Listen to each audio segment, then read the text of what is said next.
सबसे पहले मेरा आप सभी को प्यार भरा प्रणाम। मैं मधु जोशी स्वागत करती हूँ आपका अपने यूट्यूब चैनल मधु गढ़वाली 121 पे। तो दोस्तों, आज की वीडियो में मैं आपको श्रावण मास महात्म्य का 28वां, 29वां और 30वां अध्याय सुनाऊंगी। आप मेरे साथ श्रावण मास महात्म्य का 28वां, 29वां और 30वां अध्याय ध्यानपूर्वक और पूरा जरूर सुनिएगा। 28वां अध्याय। 28वें अध्याय में अगस्त्य अर्घ्य विधि का वर्णन किया गया है। भगवान शंकर बोले, हे सनत कुमार, अब मैं तुम्हें अगस्त्य अर्घ्य विधि का वर्णन करता हूँ। ध्यानपूर्वक सुनो। इसके करने से मनुष्य की सब इच्छाएं पूरी हो जाती है। अगस्त्योदय से पहले ही समय का निर्धारण करना चाहिए।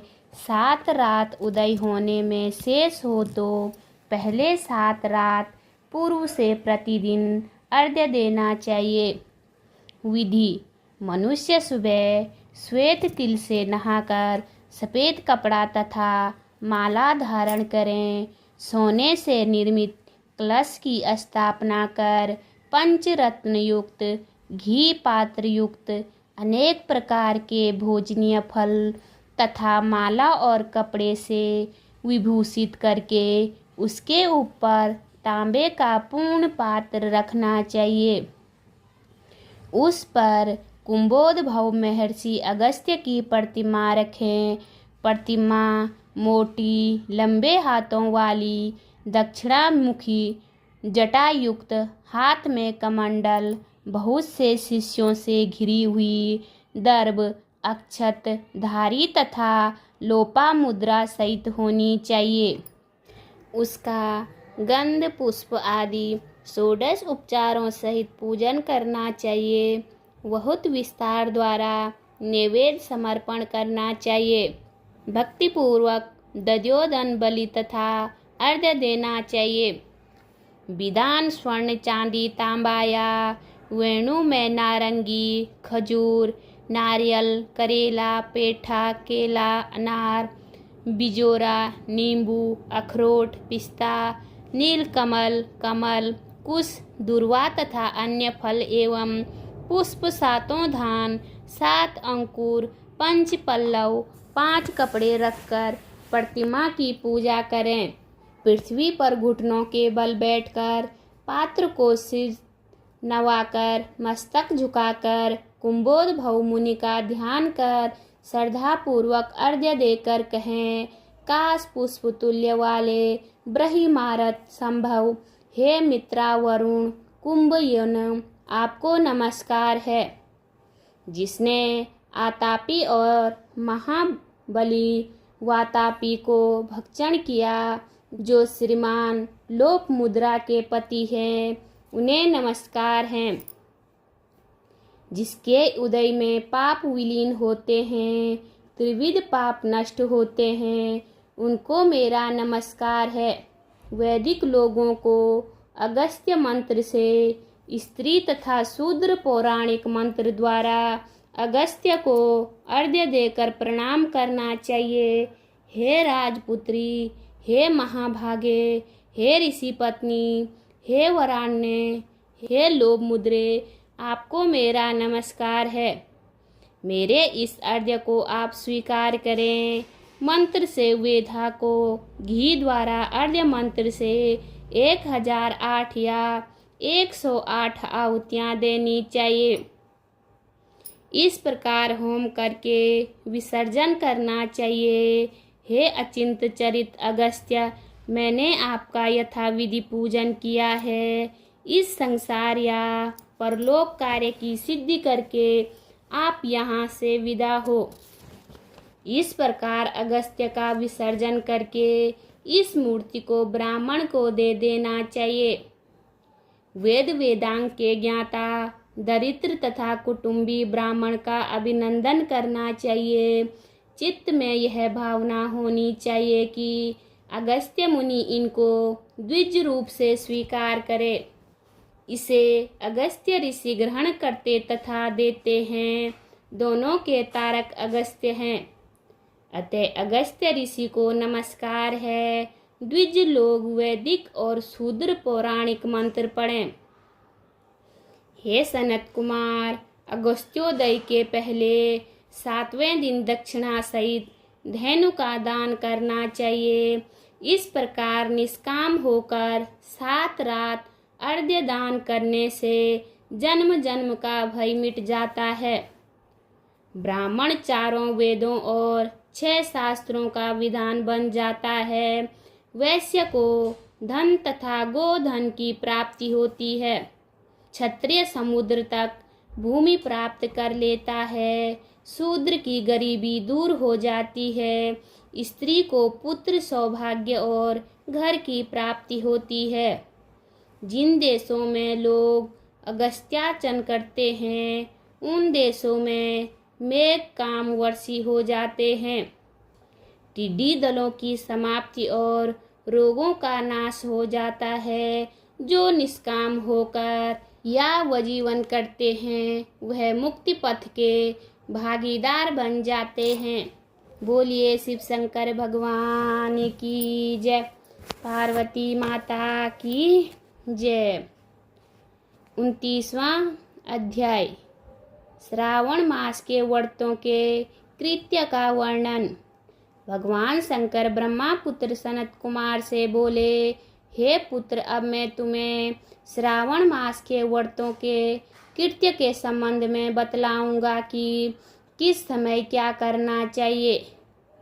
हे महामुने, उसे सुने। श्रावण महीने की तिथि किस समय की लेनी चाहिए, किस समय क्या विधान है, पूजन तथा जागरण कैसा करना चाहिए, नक्त व्रत का उषा काल उस व्रत कर्म में कहाँ है, रात में भोजन तथा भोजनाभाव दिन में कहाँ है, प्रातः काल उस व्रत काल में उद्यापन कहाँ है, पंचांग द्वारा शुद्ध समय में अधिवासन करना चाहिए, दूसरे दिन विधि पूर्वक होम करना चाहिए, धारण तथा पारण में रास वृद्धि नहीं होती, श्रावण शुक्ल प्रतिपदा के दिन संकल्प करके उपवास करें, दूसरे दिन हविष्वान पारण में स्वीकार करना चाहिए, पारण का दिन एकादशी में हो तो 3 उपवास करने चाहिए।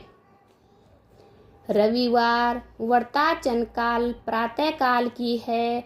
सोमवार में सायकाल का समय प्रदान किया गया है।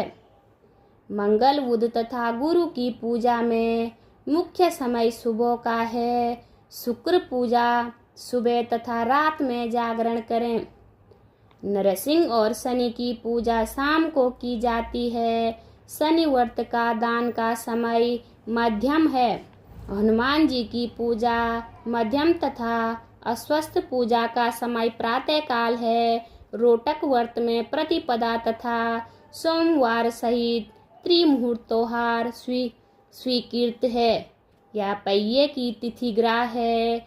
उदुम्बरी द्वितीया, संध्या वापिनी तृतीया युक्त पूर्व वैदिक लेनी चाहिए। स्वर्ण गौरी में चतुर्थ युक्त तृतीया तिथि है। गणेश पूजा में तृतीया विद चतुर्थी है।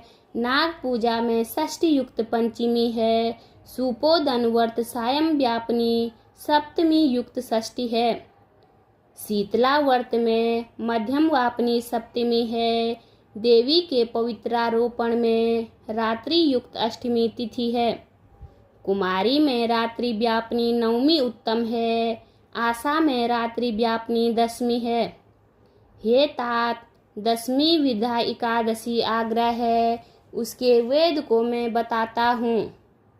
अरुणोदय समय दशमी वेद वैष्णवों के यहाँ होता है। अरुणोदय समय में स्मार्तों के यहाँ दशमी वेद होता है। इस रीति द्वारा द्वादशी पवित्रारोपण की गई है। अनंग व्रत में रवि व्यापनी त्रयोदशी है। द्वितीय पहर व्यापनी हो जाने से प्रस्तर होती है। शिव पवित्रारोपण में चतुर्दशी रात्रि व्यापनी है। अर्धरात्रि व्यापिनी अधिक उत्तम है। उपाकर्म तथा उत्सर्ग में पूर्णिमा और श्रावण नक्षत्र ग्रह है। यदि अन्य दिन पूर्णिमा 3 मुहूर्त की है तो दूसरे दिन व्रत करना चाहिए, या ऋग्वेद तैत्तिरीय शाखा वालों को पहले दिन करना चाहिए। तैत्तिरीय शाखा वाले यजुर्वेदियों को अन्य दिन पूर्णिमा 3 मुहूर्त रहने पर भी उपाकर्म और उत्सर्ग दोनों पूर्व दिन ही करने चाहिए। पूरे दिन पूर्णिमा तथा श्रावण नक्षत्र एवं मुहूर्तोत्तर संबंध हो तो, और अन्य 2 दिन मुहूर्त के भीतर पूर्णिमा श्रवण नक्षत्र समाप्त हो तो पूर्व दिन करना चाहिए। अपराह काल में सामवेदियों को हस्त नक्षत्र हो तो उपाकर्म उत्सर्ग करना चाहिए। दोनों दिन हस्त नक्षत्र अपराह काल व्यापिनी हो तो पहले दिन करना चाहिए। उपाकर्मोत्तर सभादीप करना चाहिए। श्रवण कर्म तथा सर्प बलि को सूर्यास्त समय व्यापिनी पूर्णिमा उत्तम है। अग्रिशव में पूर्णिमा मध्य वापिनी लेनी चाहिए। रक्षाबंधन कार्य में अपरावापिनी पूर्णिमा ग्रह है। चंद्रोदय वापिनी संकट चतुर्थी स्वीकृत है। चतुर्थी चंद्रोव्यापिनी दोनों दिन हो या न हो तो पहले दिन करना चाहिए, क्योंकि तृतीया के दिन चतुर्थी हो जाने से वह महत्वपूर्ण का फल प्राप्त होती है। हे वश, व्रती पहले दिन गणनाथ को प्रसन्न करने वाली चतुर्थी का व्रत करें। गणेश, गौरी तथा बहुला को छोड़कर दूसरे देवों की पूजा में पंचमी विधि ली गई है। श्री कृष्ण पूजा में अर्धरात्रि व्यापिनी अष्टमी विधि है। निर्णय के बारे में सर्वत्र 6 तिथि मान्य है।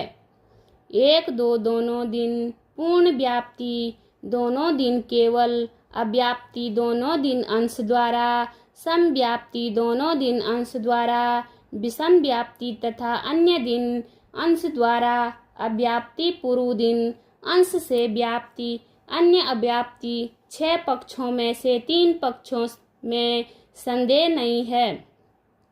अब उसे सुनो। पूर्ण व्याप्ति में अंश व्याप्ति से अधिक व्याप्ति श्रेष्ठ मानी जाती है। एक दिन जो पूर्ण तिथि है वही अन्य दिन अपूर्ण कही गई है।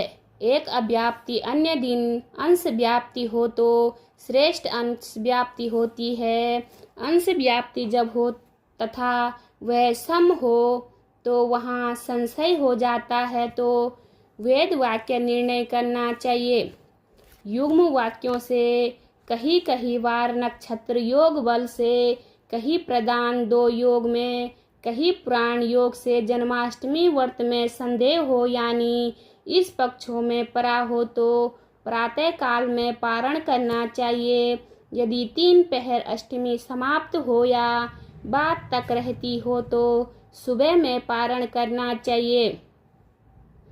पिठोरा व्रत में मध्यम व्यापिनी अमा शुभ है। प्रसव अर्चन में सायकाल व्यापिनी अमावस्या ली गई है। दूरों के संचय में संभव समय है। सूर्य की कर्क संक्रांति में 30 घड़ी पहले पुण्य समय माना है। सिंह संक्रांति में 16 घड़ी पहले तथा 16 घड़ी बाद में पुण्य समय आ जाता है। कुछ ऋषि सिंह की संक्रांति के पहले 16 घड़ी पुण्य समय मानते हैं।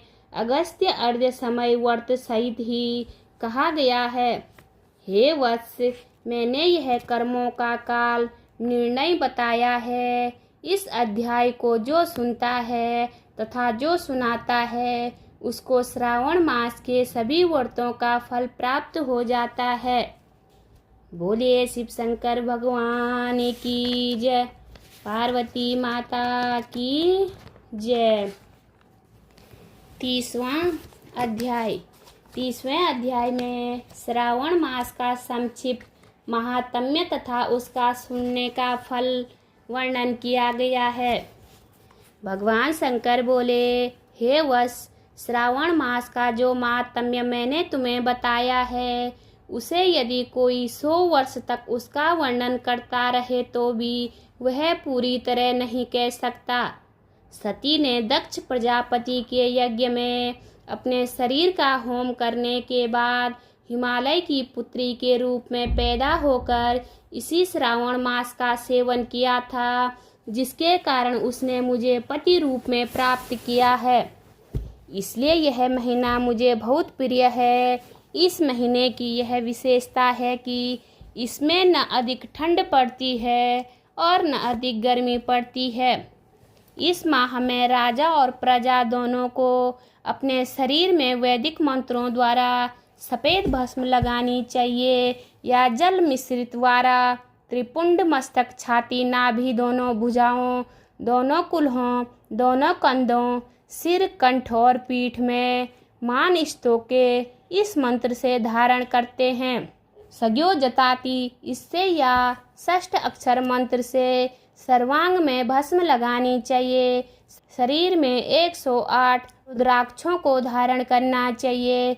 32 रुद्राक्ष गले में, 22 मस्तक में, 12 दोनों कानों में, 24 दोनों हाथों में, 8 दोनों भुजाओं में, 1 भाल में और 1 शिखाग्र भाग में धारण करनी चाहिए।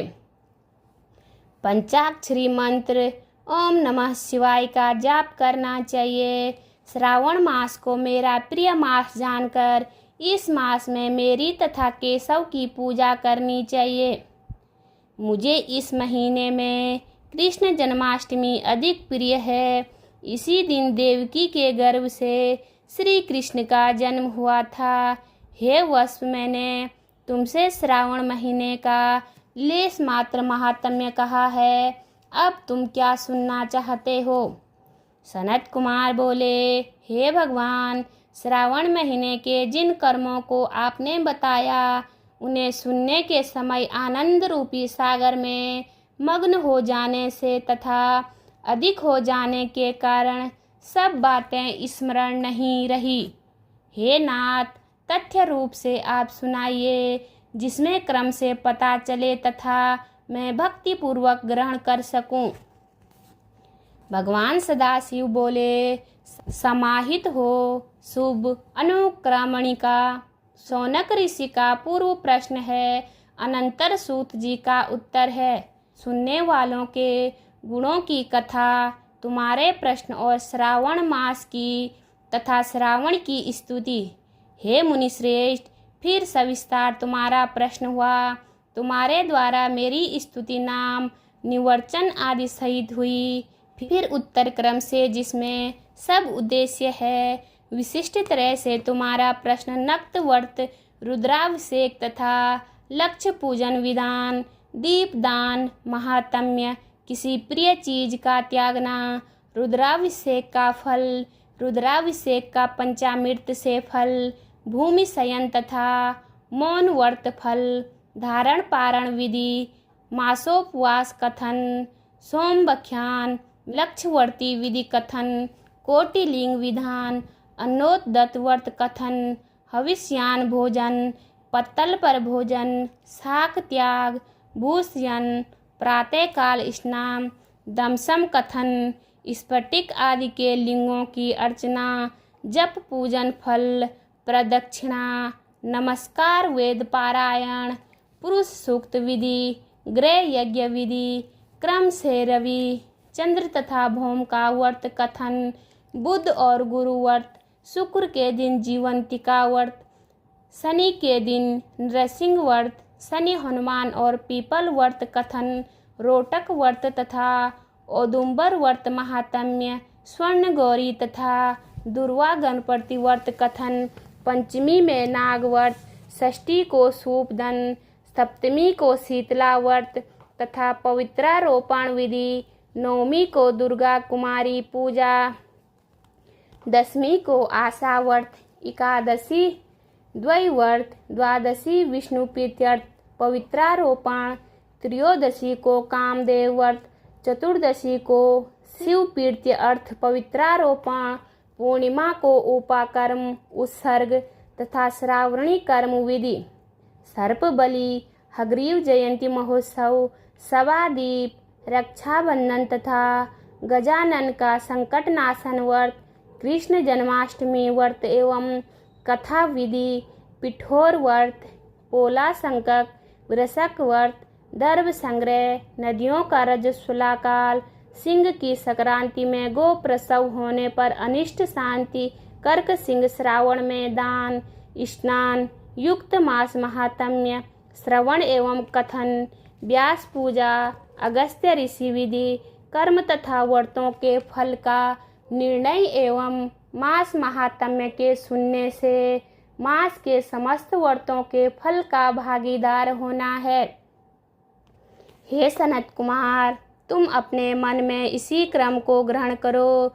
जो प्राणी इस अध्याय का श्रवण करता है वह पूरे मास के व्रतों का फल अनायास ही प्राप्त कर लेता है। हे विपेंद्र, प्राणी इस मास के किसी एक व्रत को करने से मुझे सर्वप्रिय हो जाते हैं। सूत जी ने शौनक आदि ऋषियों से कहा कि हे ऋषिवृंद, सनत कुमार श्रावण मास की स्तुति करके देवादिदेव भगवान श्री सदाशिव का अपने मन में स्मरण करते हुए उन सब ऋषियों की आज्ञा लेकर अपने आश्रम को चले गए। इस अद्भुत रहस्य को आप भी हर किसी से न कहना, यह तो आप सबको उचित पात्र जानकर ही मैंने प्रकट कर दिया है। बोलिए शिव शंकर भगवान की जय, पार्वती माता की जय, श्रावण महात्म्य की जय। उम्मीद करती हूँ आपको वीडियो पसंद आई होगी। वीडियो पसंद आए तो वीडियो पे लाइक कीजिए, कमेंट कीजिए, अपने दोस्तों के साथ शेयर कीजिए। चैनल पे नए हो तो सब्सक्राइब ज़रूर कीजिए। मैं मधु जोशी मिलती हूँ आपको अगली वीडियो में। तब तक के लिए बाय बाय, धन्यवाद।